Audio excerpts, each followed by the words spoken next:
Hello friends, welcome back once again.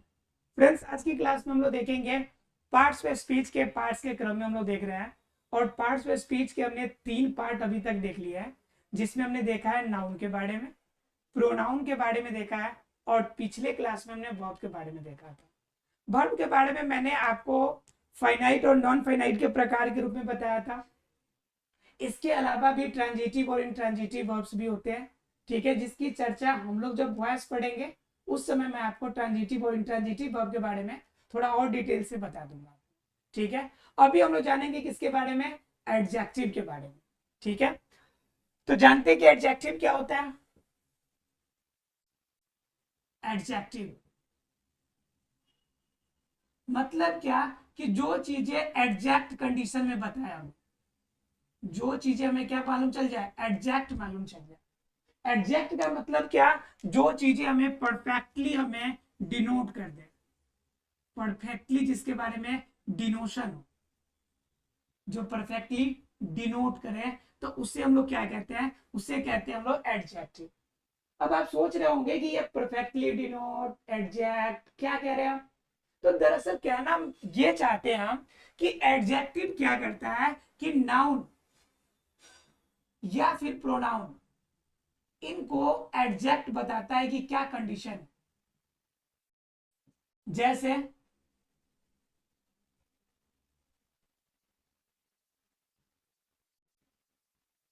Happy राज, happy क्या कह रहा है, राज को बता रहा है कि राज कैसा है, हैप्पी है। ध्यान से समझिएगा। माई पेन, माई क्या बता रहा है, पेन को बता रहा है कि पेन क्या है, किसका है, मेरा पेन है। ध्यान रखिएगा, यहां पे आपको मैं एक प्रोनाउन में एक चीजें मैंने छोड़ी थी, वो थी पॉजिटिव प्रोनाउन। इसलिए मैंने छोड़ा था कि एडजेक्टिव के साथ उसको कंपैरिजन करके तब मैं बताऊंगा। ठीक है, तो उसमें क्या है कि अब जरा समझ लीजिए कि इसमें क्या क्या पढ़ने को मिलेगा। अर्थात कि ऐसा कोई वर्ड जो हमें क्या करे, नाउन या प्रोनाउन की विशेषता बताए, नाउन या प्रोनाउन को डिफाइन करे, हमें बता दे नाउन और प्रोनाउन के बारे में, वह वर्ड हमारा क्या कहलाता है, एडजेक्टिव कहलाता है। मतलब adjective is a word which qualify noun और प्रोनाउन। मतलब जो नाउन और प्रोनाउन के क्वालिफाई कर दे, उनकी क्वालिटी हमें बता दे, उनके बारे में मुझे अवगत करा दे, उस वर्ड को हम क्या कहेंगे, एडजेक्टिव कहेंगे। Adjective qualify the exact things about noun और प्रोनाउन। नाउन और प्रोनाउन के बारे में जो एडजेक्शन चीजें बता दे, जो इंपॉर्टेंट चीजें हमें उनकी जानकारी दे, वो हमारा है एडजेक्टिव। ठीक है, अब बात आती है कि एडजेक्टिव ये मान लीजिए हो गया, तो ये अलग अलग रूपों में इस्तेमाल होता होगा। मैंने पहले ही कहा था कि जब भी किसी को आप जानिए, तो पहले आप किसका जान लीजिए कि वह यूज कहाँ कहाँ किया जा सकता है। अगर ये समझ में आ जाएगा कि कहाँ पे यूज करना है, फिर आप आसानी से उसके बारे में जानना थोड़ा सा क्या हो जाएगा, आपके लिए इजी हो जाएगा। एक एग्जाम्पल देखिए, अमन इज गुड। इस सेंटेंस में देखिए कि यहाँ पे जो गुड वर्ड है, गुड क्या है, गुड यहाँ पे क्या है, तो गुड यहाँ पर आपका कॉम्प्लीमेंट है। क्या आपका कॉम्प्लीमेंट है। मतलब क्या, कि आपका अमन के बारे में बता तो रहा है, लेकिन कॉम्प्लीमेंट के रूप में, इस सेंटेंस को पूरा करने के रूप में बता रहा है, अमन इज गुड। तो यह कॉम्प्लीमेंट के रूप में जो इस्तेमाल हुआ, वो कौन है, हमारा एडजेक्टिव है। मतलब क्या, अगर इसके यूज की बात करें तो हम इसका यूज कॉम्प्लीमेंट के रूप में कर सकते हैं, कॉम्प्लीमेंट के रूप में भी कर सकते हैं। क्लियर है। उसके बाद एक और देखते हैं, एक और एग्जांपल देख लेते हैं। वो अलग अलग रूप में यूज करता है, ये ध्यान रखिएगा, ये कभी कभी कोऑर्डिनेट करने के लिए आपका यूज किया जाता है। जैसे this mobile, this mobile is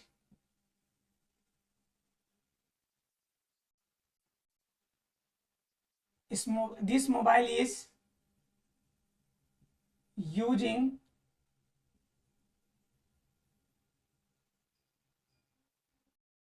this mobile is easy and handy, easy and handy. अब जरा ध्यान समझिए, this mobile is easy and handy, इसका मतलब क्या हो गया, यह एक पार्ट को दूसरे पार्ट से भी जोड़ रहा है। हैंडी, हैंडी का मतलब होता है जिसे आप आसानी से संभाल सकते हैं, और इजी का मतलब होता है आसानी से, आसानी से। हैंडी मतलब कि संभाल सकते हैं, संभालने वाला, संभाले जाने वाला। मतलब क्या कि इस मोबाइल को आप संभाल सकते हैं, ये आपके लिए आसान भी है और हैंडी भी है। तो कहने का मतलब क्या है कि यह आपको कनेक्ट करने के, कोऑर्डिनेट करने का भी काम करता है। किसका काम करता है, कोऑर्डिनेशन का भी काम करता है। यह किसके रूप में हो गया, कॉम्प्लीमेंट के रूप में भी हो गया, कोऑर्डिनेशन के रूप में भी हो गया। यह अलग अलग रूप में जो होता है एडजेक्टिव इस्तेमाल किया जाता है, ठीक है। उसके बाद अगर आपको यह हो गया क्लियर कि इस्तेमाल यह अलग अलग रूप में किया जाता है, तब आपको एक और बात है कि ऐसा नहीं कि एक ही जगह पे काम करेगा, यह मल्टी फंक्शनल भी काम करता है, अलग अलग सेंटेंस में अलग अलग रूप में। जैसे किसी की क्वालिटी बता दिया, किसी का मतलब कि टाइम बता दिया, किसी का नंबर बता दिया, ये सारे कुछ अलग अलग फॉर्म में आपका एडजेक्टिव इस्तेमाल होता है। मतलब सीधे शब्दों में कहें तो एडजेक्टिव आपके लिए बहुत इंपॉर्टेंट हो जाता है। और एडजेक्टिव किसे कहते हैं, तो वैसा चीज जो नाउन और प्रोनाउन को क्या करे, क्वालिफाई कर दे। क्लियर है। अब थोड़ा सा जानते हैं एडजेक्टिव के पार्ट्स के बारे में, कि एडजेक्टिव कितने तरह के होते हैं। जब इतना क्वालिटी करता है तो कंफर्म है कि इसके टाइप्स भी इंपॉर्टेंट होंगे। तो जरा जान लेते हैं हम लोग इसके टाइप्स के बारे में, ठीक है। अगर टाइप्स की बात करेंगे तो पहले हम लोग जानेंगे थोड़ा सा मॉडर्न तरीके से, कि पहले हम लोग जो जानते थे, या फिर आज भी अगर पहले के ग्रामर आप रखे होंगे, बहुत सारे अधिकांश ग्रामर में देखने को मिलेगा कि 8 टाइप्स के एडजेक्टिव्स, जिसमें क्या मिलेगा आपको, डिस्क्रिप्टिव, पहला क्या मिलेगा, डिस्क्रिप्टिव। अब डिस्क्रिप्टिव एडजेक्टिव का मतलब क्या होता है, जो डिस्क्राइब करे, डिस्क्रिप्शन दे। मतलब क्या, जैसे लार्ज हॉल, लार्ज हॉल। अब सेंटेंस में देखिए लार्ज वर्ड, लार्ज क्या बता रहा है हमें, हॉल की डिस्क्रिप्शन दे रहा है, कितना कैसा है, तो लार्ज बहुत बड़ा है।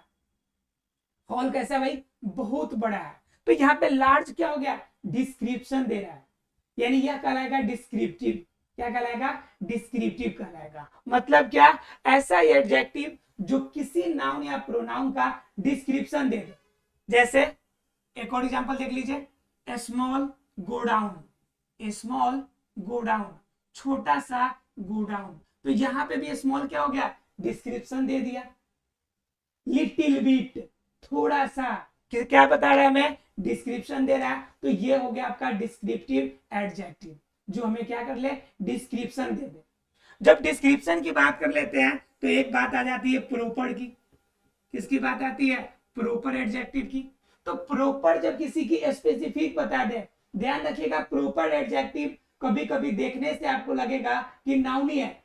जैसे ध्यान समझिए, English teacher, English teacher, teacher आपको दिख रहा है कि कॉमन नाउन, क्लियर है। इंग्लिश आपको दिख रहा है क्या, प्रॉपर नाउन, क्योंकि एक सब्जेक्ट का नाम हो गया प्रॉपर नाउन। देखिए देखने से लग रहा है कि प्रॉपर नाउन या कॉमन नाउन है, लग रहा है कि नहीं। लेकिन मैंने आपको एक गोल्डन रूल बताया था कि नाउन के बाद नाउन का इस्तेमाल नहीं किया जाता है, नाउन के बाद नाउन का इस्तेमाल नहीं होता है। इसका ध्यान रखना है आपको। इसलिए मैं हर किसी का रूल, हालांकि आपके क्लास में रूल की आवश्यकता नहीं है, ये आप जब भी कॉम्पिटेटिव का तैयारी करते हैं तो रूल की आवश्यकता पड़ती है इसकी, लेकिन फिर भी जो गोल्डन रूल है जो आपके लिए इंपॉर्टेंट है, मैं साथ साथ रूल भी बता देता हूं कि नाउन के बाद नाउन नहीं लेगा। तो यहाँ पे इंग्लिश के बाद टीचर, या तो सेंटेंस गलत, या फिर इंग्लिश किसी और रूप में यूज हुआ। तो इंग्लिश यहाँ पे टीचर को क्वालिफाई कर रहा है, teacher is a noun here, और टीचर एक नाउन है। तो कंफर्म है कि इंग्लिश एक सब्जेक्ट की क्वालिफिकेशन बता रहा है टीचर की। तो English is use here as an adjective, यहाँ पे एक एडजेक्टिव की तरह इंग्लिश इस्तेमाल हुआ। ये क्या हो गया यहाँ पर, इंग्लिश जो है यह प्रॉपर नाउन की तरह नहीं बल्कि एन एडजेक्टिव की तरह इस्तेमाल हो गया। किसके तरह इस्तेमाल हुआ, एन एडजेक्टिव की तरह। मतलब क्या, एडजेक्टिव को प्रॉपर एडजेक्टिव के रूप में भी आप चाहे तो इस्तेमाल कर सकते हैं। तो दूसरा टाइप था आपका प्रॉपर एडजेक्टिव। पहला क्या था, डिस्क्रिप्टिव, मतलब किसी का डिस्क्रिप्शन दे रहा है, किसी के बारे में हमें बता रहा है। और प्रॉपर का मतलब स्पेसिफिक दे रहा है, English teacher bluish T shirt, ठीक है। तो ये सभी क्या है आपका, ये प्रॉपर एडजेक्टिव में आते हैं। उसके बाद अगर बात कर लेते हैं तीसरा, जो सबसे इंपॉर्टेंट हो जाता है कि पोजेसिव एडजेक्टिव। तो पोजेसिव प्रोनाउन को मैंने छोड़ा था वहां पर, और यहाँ पे पोजेसिव एडजेक्टिव आ गया। तो कंफर्म है कि अब दोनों को कंपैरिजन करके समझ लीजिए, क्योंकि वहां पे सिर्फ प्रोनाउन समझाते हैं तो फिर एडजेक्टिव में दिक्कत होता है, इसलिए मैंने उसे वहां पर छोड़ ही दिया था। प्रकारों बताया ही नहीं था आपको, पॉजिटिव एडजेक्टिव के लिए बचा के रखा था उसको। जरा समझिए इसको कि क्या होता है आपका पॉजिटिव प्रोनाउन और पॉजिटिव एडजेक्टिव में डिफरेंस।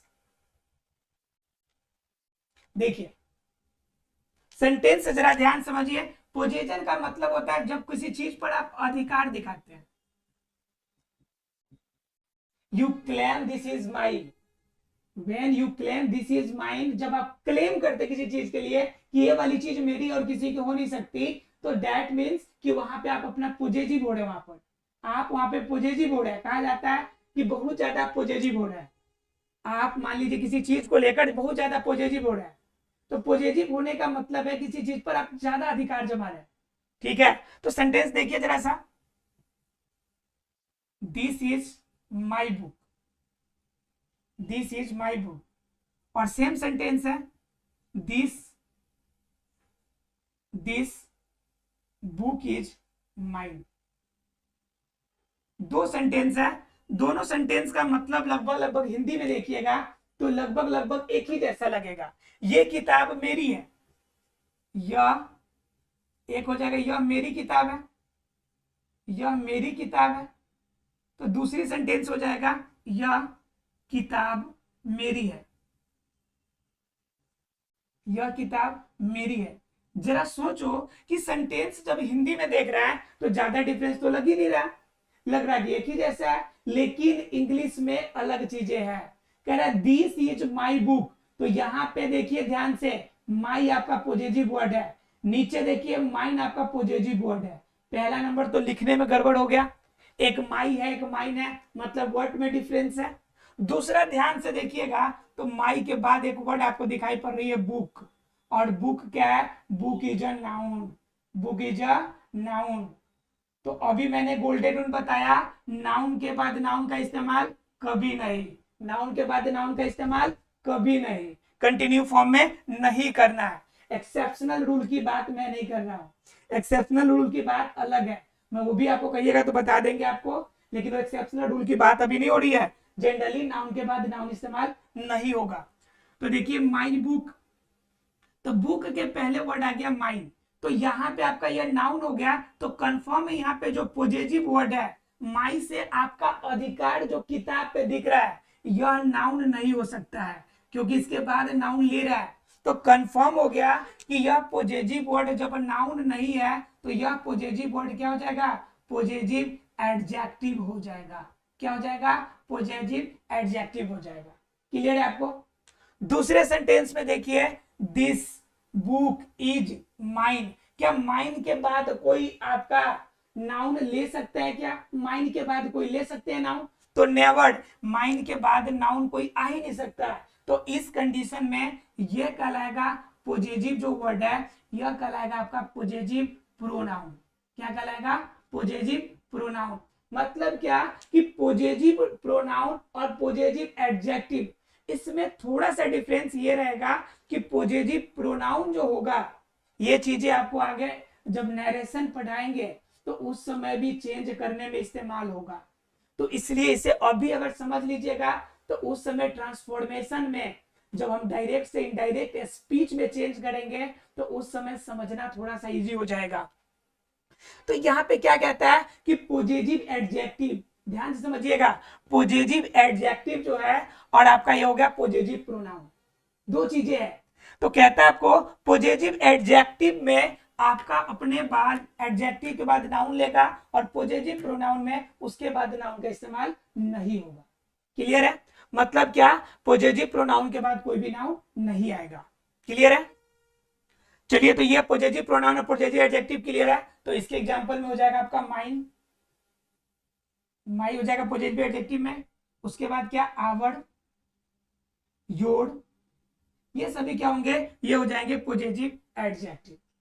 तो पॉजिटिव एडजेक्टिव हो गया। उसके बाद अगर एडजेक्टिव की बात करें तो आपके एडजेक्टिव कुछ होते हैं जो नंबर को बताते हैं। तो न्यूमेरिकल एडजेक्टिव भी होते हैं। क्या होते हैं? Numerical adjective. तो नंबर में 1 बुक, 2 बुक्स, 3 बुक्स। तो ये क्या हो गया, ध्यान समझिए, 2 बुक्स, 2 बुक्स। ये 2 क्या बता रहा है, नंबर बता रहा है। लेकिन ये किसके बाद, इसके बाद क्या आ रहा है, नाउन आ रहा है। तो कंफर्म है कि नाउन को क्वालिफाई कर रहा है। जो भी वर्ड नाउन या प्रोनाउन को क्वालिफाई करेगा it means it's called an adjective. तब इसे क्या कहा जाएगा, एक एडजेक्टिव के फॉर्म में माना जाएगा। तो यह न्यूमेरिकल एडजेक्टिव हो गया। क्लियर है?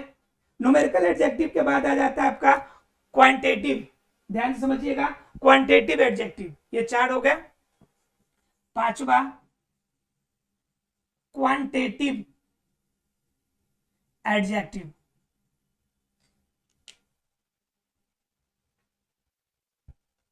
क्वांटिटेटिव एडजेक्टिव का मतलब होता है कि हमें क्वांटिटी बताता है। क्या बताता है? हमें क्वांटिटी बताता है। जैसे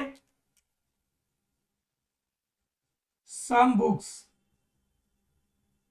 क्या हो गया, सम बुक्स। तो सम क्या बता दिया आपको, क्वांटिटी तो बताया है। सम क्या बता रहा है कि कुछ किताबें हैं, तो ये किताबों की क्वालिफाई तो कर रहा है। तो सम क्या हो गया, क्वांटिटी बता रहा है कि कुछ, थोड़ा सा। बात समझ में आ रही है? जब किसी चीज की क्वांटिटी बताई जाए किसी एडजेक्टिव से तो उसे हम क्या कहेंगे, क्वांटिटेटिव एडजेक्टिव कहेंगे। उसके बाद क्या हो गया कि डेमोन्स्ट्रेटिव, डेमोन्स्ट्रेटिव एडजेक्टिव। तो डेमोन्स्ट्रेटिव एडजेक्टिव में क्या होगा आपका कि किसी चीज को डेमोन्स्ट्रेट करे, बतलाए। जैसे this book is new, this book is new. अब देखिए इस बुक को डिनोट कर रहा है दिस वर्ड। तो दिस क्या हो गया, यहाँ पे डेमोन्स्ट्रेटिव एडजेक्टिव हो गया। बात समझ में आ रही है? मतलब क्या कि यहाँ पे बुक को डिनोट कर रहा है। तो ये जब भी क्लियर किया जाएगा, जब कंफर्म किया जाएगा, तो यह कहलाएगा आपका डेमोन्स्ट्रेटिव एडजेक्टिव। ये कितने हो गए आपके पास, 6। सातवें की अगर बात कीजिएगा आप तो आता है आपका इंट्रोगेटिव। क्या आता है आपका, इंट्रोगेटिव एडजेक्टिव। इंट्रोगेटिव का मतलब क्या, जब क्वेश्चनिंग हो, किसी चीज के लिए क्वेश्चनिंग हो। तो क्वेश्चनिंग वाले में इंट्रोगेटिव एडजेक्टिव में ज्यादा नहीं आता है, कुछ ही आते हैं। जैसे हुज हो गया, विच हो गया, व्हाट हो गया। ये किस में आते हैं, इंट्रोगेटिव वाले में, इंट्रोगेटिव एडजेक्टिव में। व्हाट हो गया, विच हो गया, हुज हो गया, ये किस में आएगा, इंट्रोगेटिव एडजेक्टिव में। सेंटेंस जरा देखिए, ज्यादा क्लियर होगा। विच बुक इज योर्स, कौन सी किताब आपकी है। Which book is yours, which book is yours, आपकी किताब कौन सी है। तो यहाँ पे जो विच वर्ड यूज हुआ, यह विच के बाद बुक आ गया। तो कंफर्म है कि विच क्या होगा, ये एडजेक्टिव होगा। और किस फॉर्म में इस्तेमाल हुआ है, ये इंट्रोगेटिव फॉर्म में इस्तेमाल हुआ है क्वेश्चनिंग के लिए। तो यह कहलाएगा इंट्रोगेटिव, इंट्रोगेटिव एडजेक्टिव। ठीक है? उसके बाद एक आखिरी आता है आपका एक्सक्लेमेटरी एडजेक्टिव। एक्सक्लामेटरी, ये एट नंबर है, एक्सक्लामेटरी।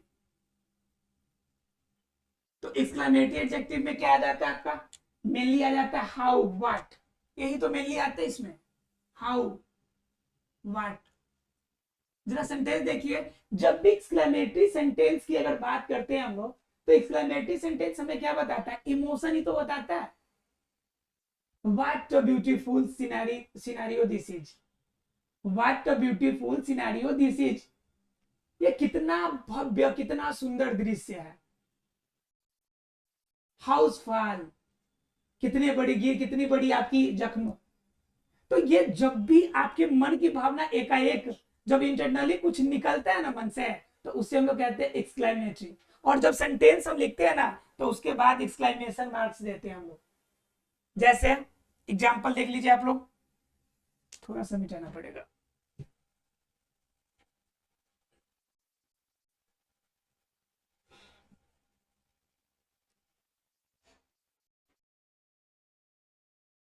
देखिए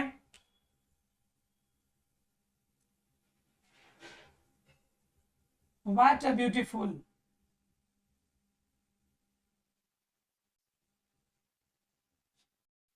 सीनरी इट इज। ये कितना भव्य दृश्य है, सीनरी है या सिनारियो है। तो यहाँ पे वाट, इसके बाद आपका एक्सक्लेमेटिव मार्क्स। तो वाट जो इस्तेमाल होगा किसके फॉर्म में, एडजेक्टिव के फॉर्म में। और ये एडजेक्टिव जो होगा एक्सक्लेमेटरी एडजेक्टिव के नाम से जाना जाएगा। ऐसा फ्रेंड समझ में आ गया होगा कि एडजेक्टिव क्या होता है। तो ये हमें अभी तक के एंशिएंट फॉर्म में हमें पढ़ने को मिलते हैं 8 प्रकार के एडजेक्टिव, ठीक है। लेकिन जब आगे बढ़िएगा तो इसी को कंसाइज कर दिया गया।